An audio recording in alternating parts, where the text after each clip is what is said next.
Bismillahirrahmanirrahim. Assalamualaikum warahmatullahi wabarakatuh. Selamat pagi semuanya. Apa kabar pada pagi hari ini? Alhamdulillah kita dapat bertemu meski via virtual ya. Sebelumnya Ibu mohon maaf karena sampai hari ini Ibu masih belum bisa tatap muka untuk langsung menyampaikan materi di hadapan kalian semua karena kondisi Ibu yang tidak memungkinkan. Mohon doanya mudah-mudahan kedepannya Ibu bisa kembali ke kelas ya, ke kelas mudah-mudahan dilancarkan untuk kegiatan kita semuanya. Sebelumnya untuk per kelompok silahkan disiapkan untuk PPT-nya dan pembagian pembagian orang yang presentasi, yang notulen dan lain sebagainya. Nanti jika memang sudah mungkin semua materi Ibu sampaikan via virtual atau melihat situasi lah ya, nanti kalian sudah siap, benar-benar sudah siap gitu ya. Untuk pertemuan ketiga, ini bab ketiga, menjaga kelestarian lingkungan, kelas 12 semester pertama ya. Nah, sebelum melanjutkan materi, jadi untuk tujuan pembelajaran pada pertemuan kali ini, yaitu yang pertama, bagaimana kalian mampu memahami ajaran Islam tentang menjaga lingkungan. Kemudian kalian mampu menjelaskan kandungan ayat Al-Quran mengenai larangan merusak bumi. Yang ketiga, kalian mampu menunjukkan perilaku peduli lingkungan. Yang terakhir, bagaimana kalian bisa mengamalkan nilai-nilai Islam dalam menjaga alam. Sebagai dasar hukum ya dalam menjaga lingkungan, ini dalil utamanya yaitu surat Ar-Rum ayat 41, Zaharal fasadu fil barri wal bahri bima kasabat aydin nas liyudhiqahum ba'dalladzi 'amilu la'allahum yarji'un. Telah tampak kerusakan di darat dan di laut disebabkan karena perbuatan tangan manusia. Allah menghendaki agar mereka merasakan sebagian dari akibat perbuatan mereka, agar mereka kembali ke jalan yang benar. Mungkin kamu pernah menonton di televisi atau di internet, di media sosial kejadian belum setahun yang lalu ya, bagaimana terjadinya kerusakan di hutan Indonesia ya. Di beberapa hutan Indonesia itu nyaris sudah rusak. Banyak hutan Indonesia itu di bagian depannya itu tampak masih rindang, padahal di bagian tengahnya itu sudah bolong ya, sudah kosong. Gimana dikeruk gitu ya, diambil pohon-pohonnya yang bagus.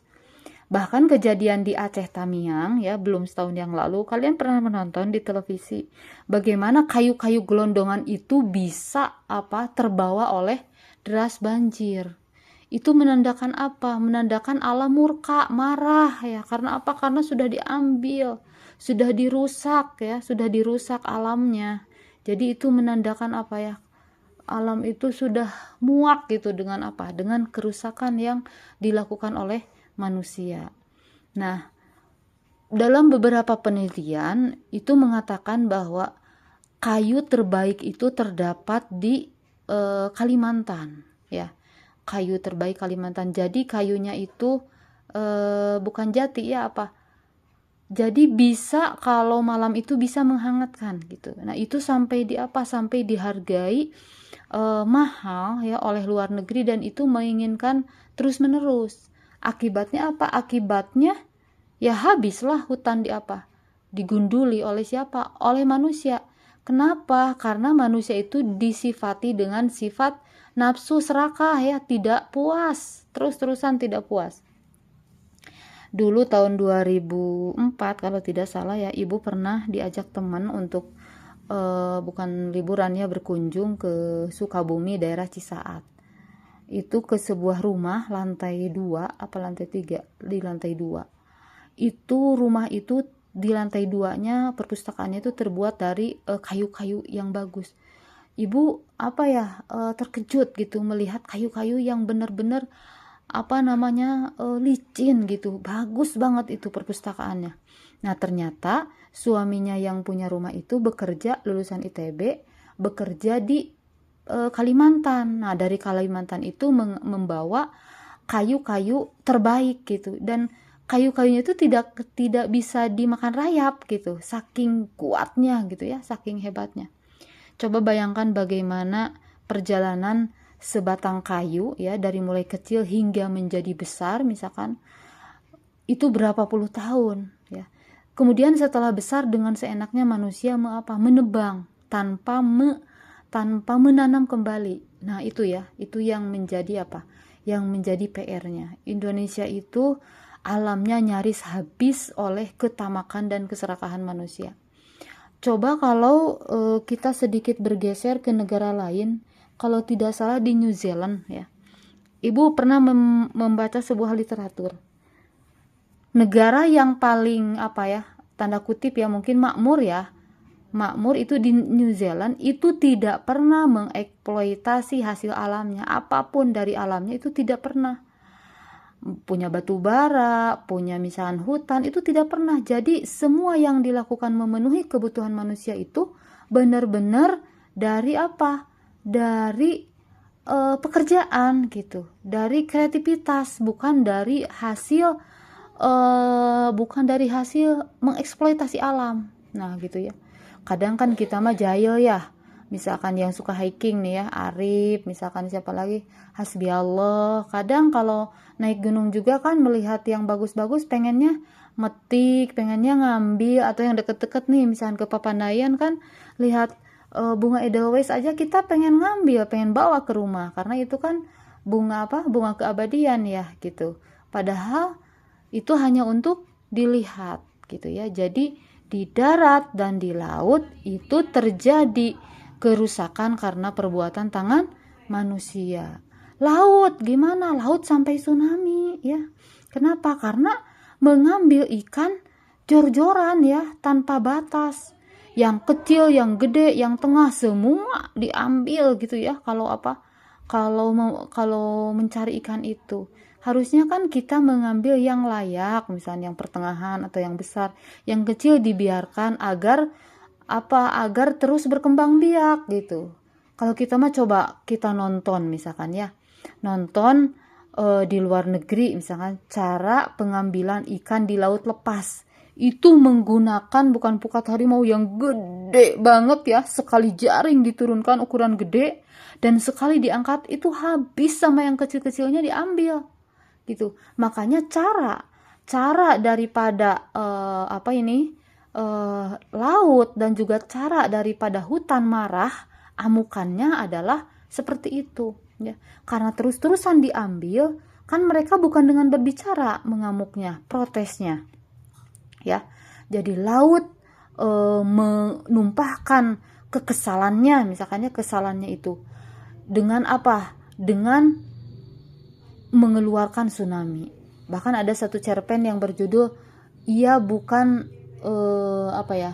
ia bukan meminta tapi mencuri gitu. Bukan meminta tapi mencuri. Jadi ke laut itu semua diambil gitu ya, semua diambil gitu.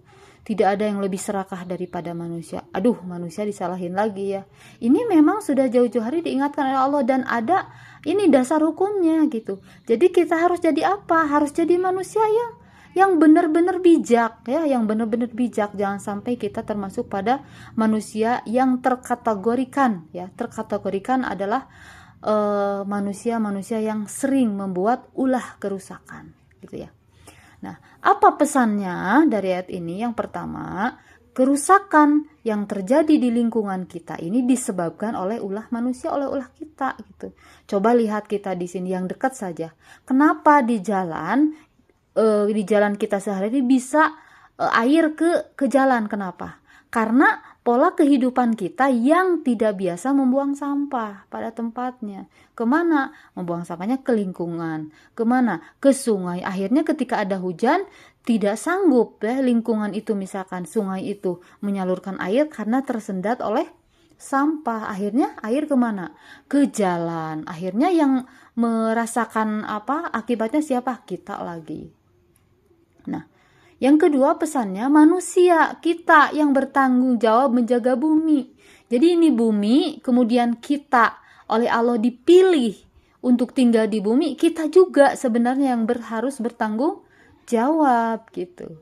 Kemudian bencana itu seharusnya menjadi pengingat agar manusia ya kembali taat kepada Allah. Jadi tidak semata-mata Allah menurunkan ya, menurunkan kerusakan ya, ternyata itu disebabkan oleh tangan kita. Tidak semata-mata Allah menurunkan bencana, bala, musibah karena kita yang merusaknya gitu ya. Nah, kemudian dalil kedua, surat Al-A'raf ayat 56. Wala tufsidu fil ardi ba'da islahiha wad'uhu khaufa wa tama'a inna rahmatallahi qaribum minal muhsinin. Dan janganlah kamu membuat kerusakan di bumi setelah Allah memperbaikinya. Berdoalah kepadanya dengan rasa takut dan penuh harap. Sesungguhnya rahmat Allah sangat dekat kepada orang-orang yang berbuat baik. Jadi sebaiknya seperti taman gitu ya, hutan itu tidak boleh tidak boleh ditebang sembarangan. Maka langkah seperti Pak Dedi ya yang menutup area bermain di Bogor karena itu memang merusak apa? Asalnya itu kan taman kota ya yang harus dilindungi. Nah, belakangan yang paling hangat ini Wali Kota Bandung ya, Bapak Muhammad Farhan itu akan memasukkan akan menyeret ya pelaku yang menebang 10 pohon di lingkungan Kota Bandung yang digunakan untuk lapangan padel, olahraga padel. Ya bayangkan coba 10 pohon yang menjulang tinggi untuk tata kota Bandung untuk penghijauan ini tiba-tiba dipotong dengan seenaknya. Bagaimana polusi udara bisa terserap gitu ya.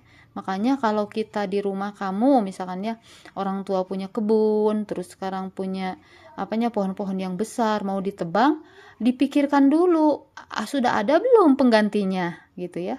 Sudah ada belum penggantinya. Nah, kalau belum maka harus disiapkan dulu ulah waktu dipotong. Hikmahnya apa? Yang pertama, alam merupakan amanah ya.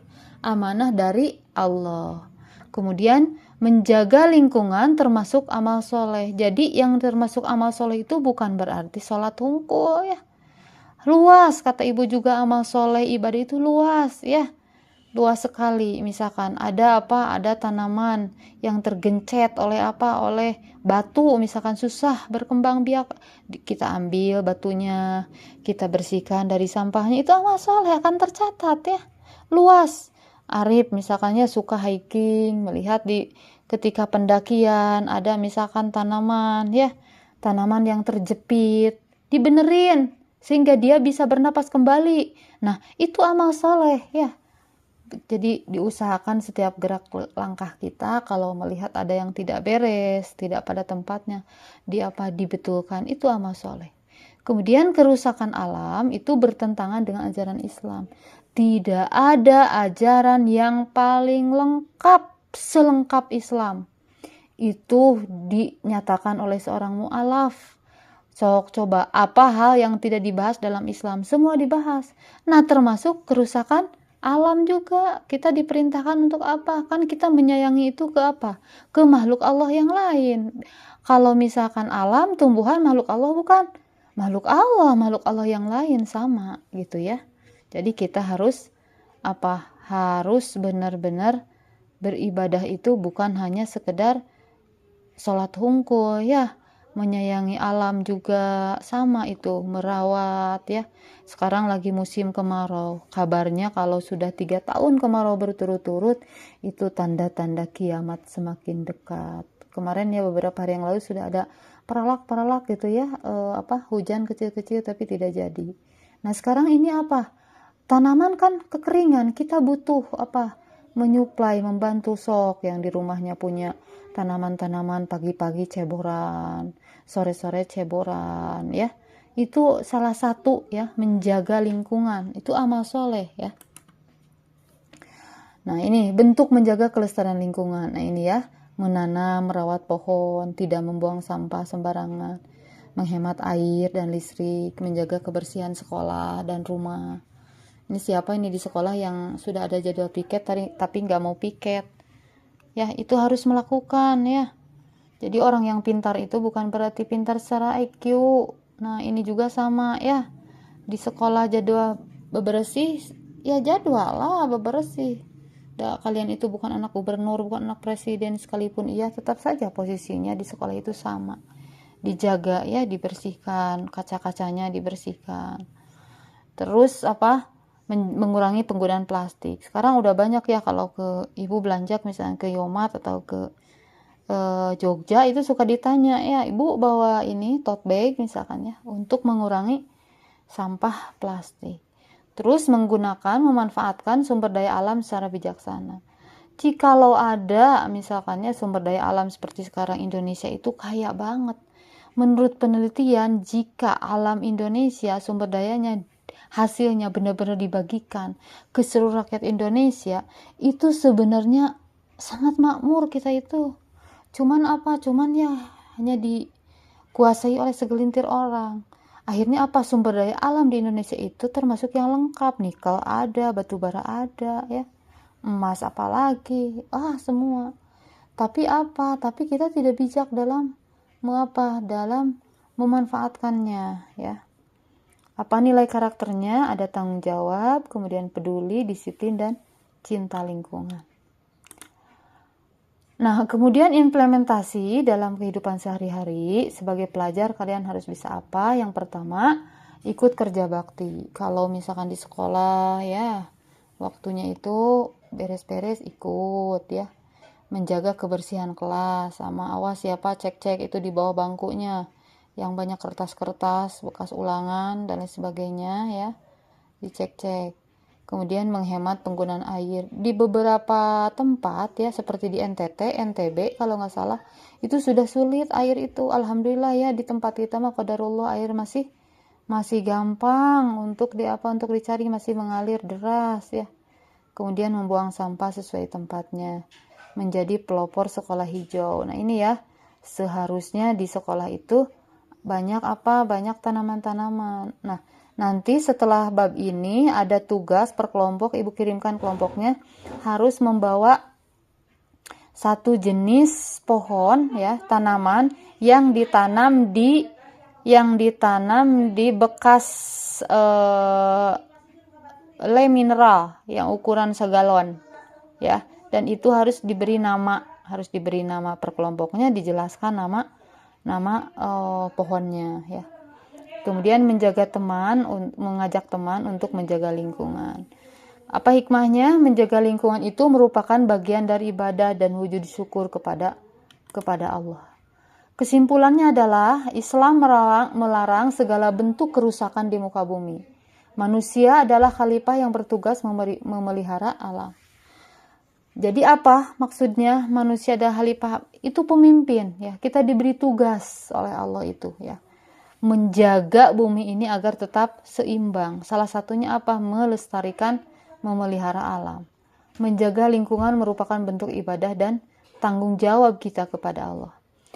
Untuk refleksinya, bumi bukan warisan nenek moyang ya, tetapi bumi itu titipan Allah yang harus dijaga untuk generasi berikutnya. Bahkan ya, kalau misalkan kita rajin menanam, itu hasilnya bisa dipetik oleh anak cucu kita. Kadang zaman sekarang itu manusia yang ingin serba cepat, misalkan pengen nangka nih, buah nangka ya, nangka gede ya, beli aja di pengkolan juga banyak misalkan. Nah, pikiran orang tua zaman dulu itu kadang begini, ya nanam aja nangka, siapa tahu nanti yang makannya anak cucu kita gitu ya. Ada orang-orang yang sekarang zaman sekarang kadang males ya untuk itu. Kenapa? Karena pengen serba instan ya, pengen durian misalkan, beli aja di pinggir jalan juga banyak gitu, gak usah nanam. Padahal seharusnya kalau memang kita peduli dengan lingkungan, ya beli itu duriannya, ya juga beli bibitnya ya, ditanam ya, siapa tahu yang makannya siapa aja nanti anak cucu kita kan tetap saja dapat pahala gitu ya, dapat pahala. Oke, untuk question and answer time, waktu pertanyaan dan jawaban, silakan ketik di kolom di kolom WhatsApp grup yang mau bertanya, nanti ibu jawab ya. Nanti Ibu jawab di sela-sela kekosongan waktu.